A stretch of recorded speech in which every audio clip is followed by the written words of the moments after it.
Hello everyone. Very good morning to all of you. आज के video में 2 अगस्त 2024 के करंट अफेयर कवर करेंगे। करंट अफेयर की पीडीएफ आप मेरे टेलीग्राम ग्रुप से डाउनलोड कर सकते हैं। टेलीग्राम का ऑफिशियल लिंक वीडियो के डिस्क्रिप्शन में सबसे ऊपर दिया हुआ है। आज की सबसे बड़ी हेडलाइन है, यूपीएससी की नई चेयरपर्सन अपॉइंट करी गई हैं और इनका नाम है प्रीति सूदन। विस्तार में बात करेंगे वीडियो के बीच में।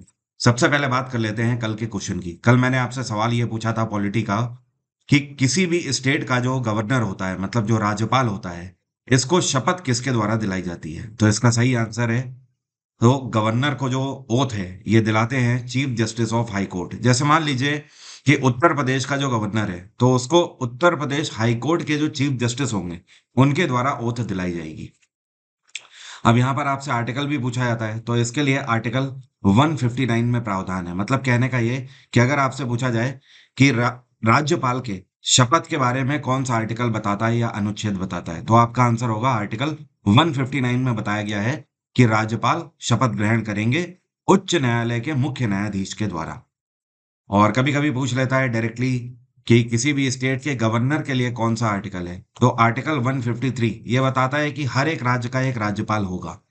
वैसे एक और इंटरेस्टिंग बात, कई लोगों को ये पता नहीं होता है कि अपॉइंटमेंट और ओथ दोनों में अंतर क्या होता है। गवर्नर का अपॉइंटमेंट भारत के राष्ट्रपति के द्वारा किया जाता है। मतलब कहने का यह है कि गवर्नर जब अपॉइंट किए जाते हैं किसी भी राज्य में, तो इनके अपॉइंटमेंट पे जो सिग्नेचर होगा वो भारत के राष्ट्रपति करेंगे।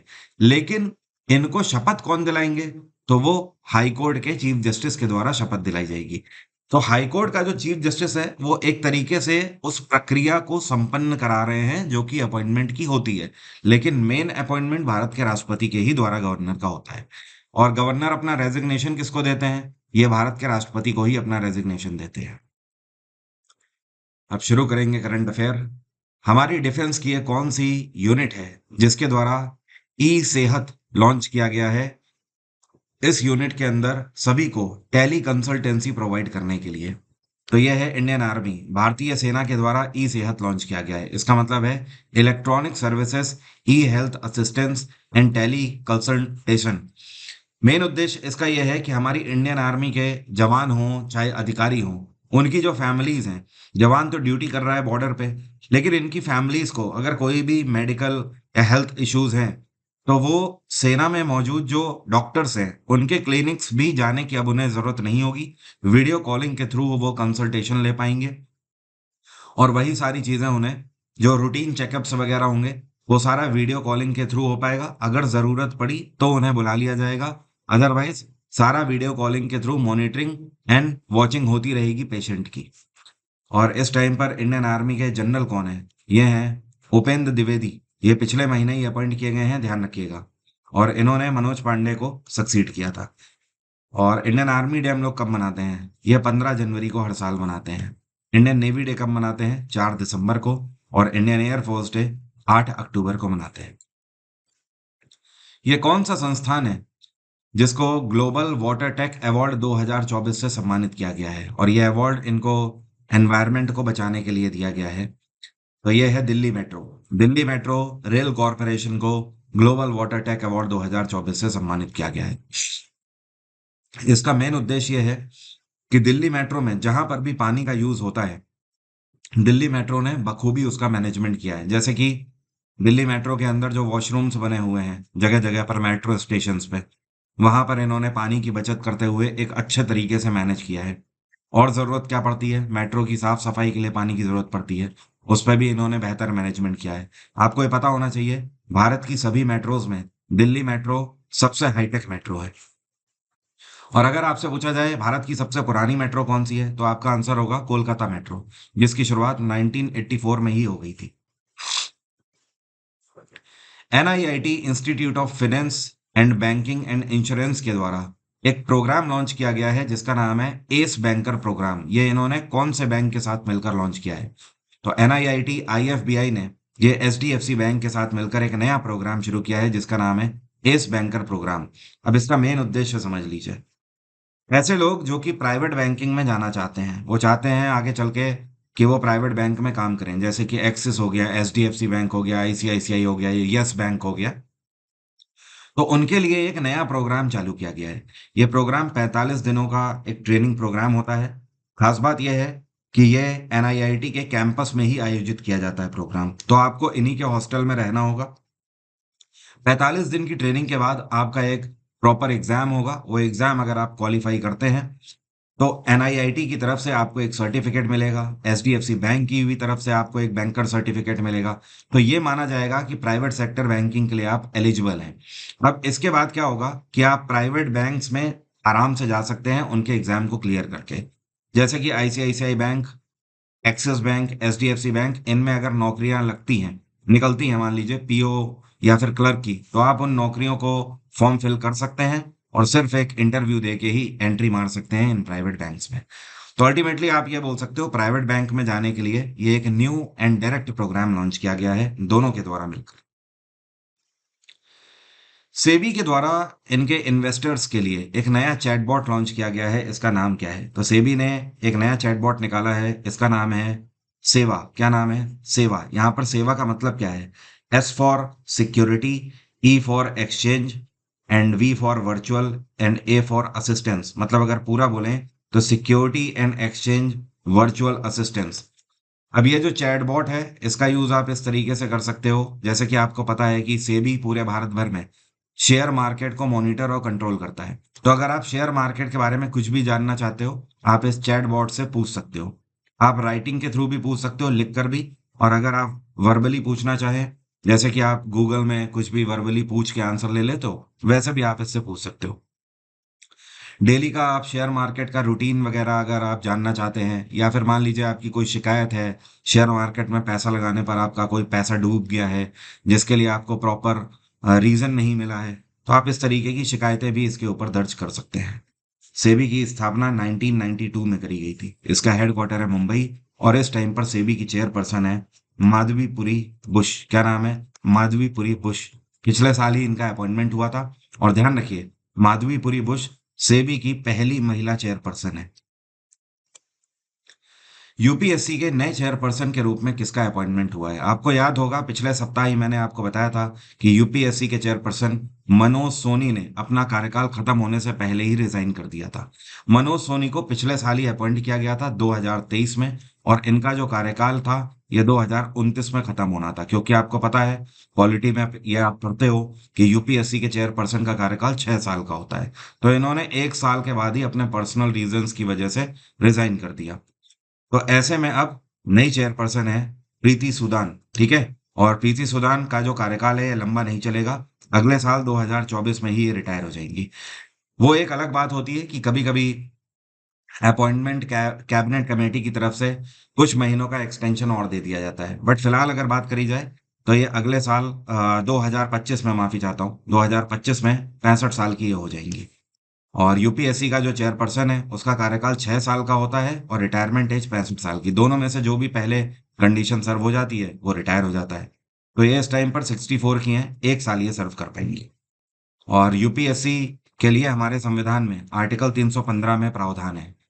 और संघ लोक सेवा आयोग, ध्यान रखिएगा, ये एक कॉन्स्टिट्यूशनल बॉडी है। और यूपीएससी के चेयरपर्सन का अपॉइंटमेंट का प्रावधान आर्टिकल 316 में किया गया है।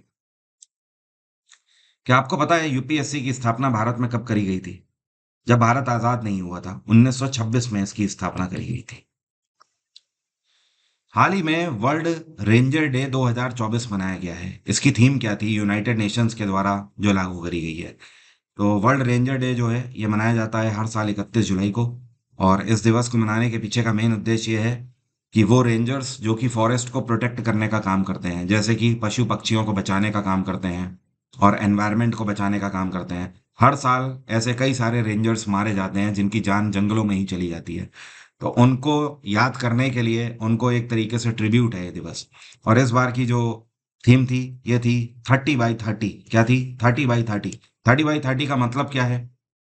तो आपको बता दूं, यूनाइटेड नेशंस के ग्लोबल बायोडायवर्सिटी गोल्स टोटल 30 बनाए गए हैं। मतलब यूनाइटेड नेशंस का ये कहना है कि अगर आपको पर्यावरण को बचाना है तो आपको इन 30 मानकों पर चलना होगा।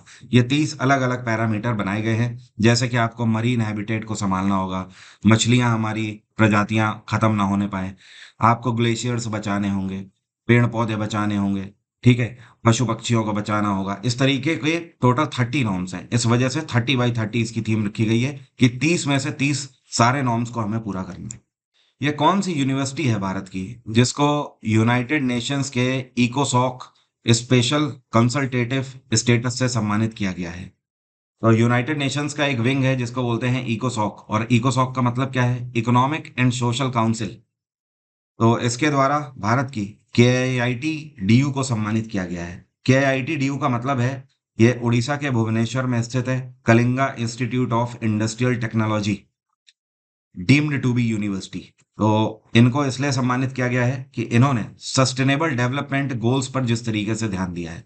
आपको पता होना चाहिए सस्टेनेबल डेवलपमेंट गोल्स क्या होते हैं। यूनाइटेड नेशंस के द्वारा सस्टेनेबल डेवलपमेंट गोल टोटल 17 बनाए गए हैं, और यूनाइटेड नेशंस का कहना है हर एक देश को इन 17 गोल्स को ध्यान में रखते हुए अपना डेवलपमेंट करना है। ये 17 गोल्स कुछ इस तरीके के हैं, जैसे कि हाई क्वालिटी एजुकेशन हर एक देश में मिलनी चाहिए। इसके अलावा गरीबी रेखा से ऊपर हर एक व्यक्ति होना चाहिए। सबके कमाई के संसाधन होने चाहिए। सबको पीने के लिए स्वच्छ पानी मिलना चाहिए। सबको जो खाना मिलता है वो न्यूट्रिशन बेस्ड होना चाहिए। ओके, तो इन सारे गोल्स को अगर मिला दें तो टोटल इस तरीके के 17 गोल्स होते हैं। तो KIIT DU जो है, इन्होंने सबसे बेहतर कार्य किया है अपने स्टूडेंट्स के लिए, इसलिए इनको यूनाइटेड नेशंस इकोसॉक अवार्ड से सम्मानित किया गया है। UN इकोसॉक की स्थापना 1945 में करी गई थी। इसका हेडक्वार्टर है न्यूयॉर्क, और इसके प्रेसिडेंट हैं रॉबर्ट बॉब रॉय। क्या नाम है? Robert Bob Roy. कनाडा के हैं ये। हाल ही में CBDT में कितने नए मेंबर्स का अपॉइंटमेंट हुआ है? तो central board of direct taxes में 2 नए मेंबर्स का अपॉइंटमेंट हाल ही में हुआ है। एक तो हैं प्रबोध सेठ और दूसरे हैं RN पर्वत। अब यहाँ पर ध्यान देने वाली बात क्या है समझिएगा। जो प्रबोध सेठ हैं, ये principal chief of commissioner of income tax के रूप में अपॉइंट किए गए हैं। इन्होंने संजय कुमार वर्मा की जगह ली है। और जो RN पर्वत है, ये director general of income tax बनाए गए हैं। इन्होंने रवि अग्रवाल की जगह ली है। ठीक है, तो बाकी मैंने पूरी डिटेल PDF में दे दी है, एक बार वहां से आप जरूर देख लीजिएगा। CBDT जिसकी स्थापना 1963 में करी गई थी। CBDT एक ऐसा विभाग है जो कि भारत में जो डायरेक्ट टैक्स सरकार के द्वारा वसूले जाते हैं, उन सारे टैक्सेशन प्रोसेस को मॉनिटर और कंट्रोल करता है। इतना ही नहीं, टैक्सेशन से जुड़े हुआ अगर कोई भी जुडिशियल मैटर है, ऑडिट या रेवेन्यू मैटर है, उन सबको भी मॉनिटर करना CBDT का ही काम है।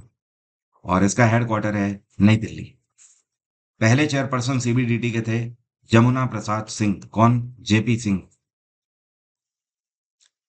हाल ही में Indo Pacific economic framework for prosperity supply chain council में भारत को कौन से पद के लिए चुना गया है? तो भारत को इस बार जो पद मिलेगा, ये वाइस चेयरपर्सन का यहाँ पर मिलेगा।